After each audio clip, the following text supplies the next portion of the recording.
മാധ്യമപ്രവർത്തകയുടെ പരാതിയിലെടുത്ത കേസിൽ സുരേഷ് ഗോപി നൽകിയ മുൻകൂർ ജാമ്യ ഹർജി ഹൈക്കോടതി സർക്കാരിന്റെ നിലപാട് തേടി. കരുവന്നൂരിൽ പ്രതിഷേധ ജാഥയടക്കം സംഘടിപ്പിച്ചതിന്റെ പ്രതികാര നടപടിയുടെ ഭാഗമായാണ് പോലീസ് കേസെടുത്തതെന്നും ഹർജിയിൽ പറയുന്നു. ജാമ്യമില്ലാ വകുപ്പ് ചുമത്തിയ സാഹചര്യത്തിലാണ് സുരേഷ് ഗോപി മുൻകൂർ ജാമ്യം ആവശ്യപ്പെട്ട് കോടതിയെ സമീപിച്ചത്. കൂടുതൽ വിവരങ്ങളുമായി രേഷ്മ ബാബു ചേർന്നുണ്ട്. രേഷ്മ, എങ്ങനെ നോക്കിക്കാണാം? വിഷ്ണു, കോഴിക്കോട്ട് മാധ്യമപ്രവർത്തകയുടെ പരാതിയിന്മേലെടുത്ത കേസിലാണ് നിലവിൽ സുരേഷ് ഗോപി ഹൈക്കോടതിയെ സമീപിച്ചത്. മുൻകൂർ ജാമ്യം ആവശ്യപ്പെട്ടുകൊണ്ടുള്ള ഹർജിയിൽ സർക്കാരിനോട് ഹൈക്കോടതി സിംഗിൾ ബെഞ്ച് നിലപാട് തേടിയിട്ടുണ്ട്.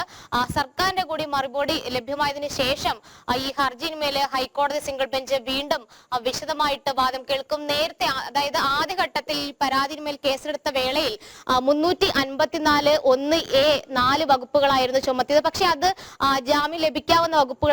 പിന്നീട്, അതായത് കുറച്ചു ദിവസം മുൻപ് 354-ാം വകുപ്പ് കൂടി ചേർത്തിട്ടുണ്ട്. ഈ വകുപ്പ് എന്ന് പറയുന്നത് ജാമ്യമില്ലാ കുറ്റമാണ്, ഗുരുതര കുറ്റകൃത്യ സ്വഭാവം ഉള്ളതാണ് ഈ വകുപ്പ്. അതുകൊണ്ട് തന്നെ, അതായത് ആ വകുപ്പിൽ പറയുന്നത് ഇങ്ങനെയാണ്: ഒരു ക്രിമിനൽ ഫോഴ്സോട് കൂടി ഒരു സ്ത്രീയെ അപമാനിച്ചു എന്നുള്ളതാണ്.